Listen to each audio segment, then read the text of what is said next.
পারমাণবিক বোমা বানানোর জন্য সবচেয়ে গুরুত্বপূর্ণ উপাদান কি জানেন? উত্তর হচ্ছে ইউরেনিয়াম। আর এই ইউরেনিয়াম উৎপাদনে সবচেয়ে শীর্ষে রয়েছে কোন দেশ? জানলে আপনি অবাক হয়ে যাবেন। Number ৫ Uzbekistan. প্রতি বছর গড়ে ৩,৫০০ টন ইউরেনিয়াম উৎপাদন করে তারা। Number ৪ Namibia. আফ্রিকার একদম দক্ষিণে অবস্থিত এই মরুভূমির দেশটি প্রতি বছর উৎপাদন করে প্রায় ৫,৬০০ টন ইউরেনিয়াম। নামিবিয়ার রোজিং ও হুসাব এই দুটি ইউরেনিয়াম খনি দেশের শক্তির মেরুদণ্ড। Number ৩ Australia. বিশ্বের সবচেয়ে বড় ইউরেনিয়াম রিজার্ভ এদের কাছে, কিন্তু উৎপাদন কিছুটা সীমিত। অস্ট্রেলিয়া প্রতি বছর প্রায় ৫,৮০০ টন ইউরেনিয়াম উৎপাদন করে। অস্ট্রেলিয়ার অলিম্পিক ড্যাম ইউরেনিয়াম খনিটি শুধু অস্ট্রেলিয়ার মধ্যে না, বরং বিশ্বের অন্যতম বড় খনি। Number ২ Canada.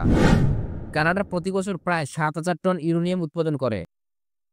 সবচেয়ে বেশি রেডিও অ্যাক্টিভ ইউরেনিয়াম মেলে কানাডার স্যাসক্যাটচুয়ান অঞ্চলে, যেটা অনেক বেশি শক্তিশালী। নাম্বার ১ এ রয়েছে কাজাখস্তান।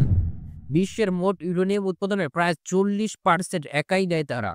নজর কাড়া রপ্তানি, স্টেট কন্ট্রোল খনি আর বিশাল ভূখণ্ড, সব মিলে কাজাখস্তান এই খেলার রাজা। এই ৫টি দেশ শুধু খনিজ রপ্তানিকারক না, বরং ভবিষ্যতে শক্তির রাজনীতির গোপন খেলোয়াড়।